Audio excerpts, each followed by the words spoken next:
Well, I do particularly see a role for AI because it's less dependent on the CT scan made than radiomics.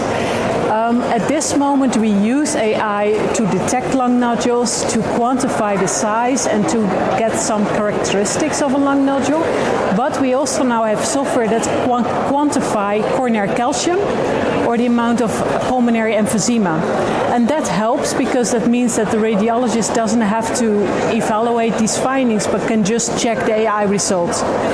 What you have to be aware is that on a low-dose chest CT there can be all kinds of abnormalities, basically from the thyroids to the kidneys, which means that it's difficult to get an AI software that can detect all the possible findings. So there will always be, for the foreseeable future, a need for a radiologist to review the scan.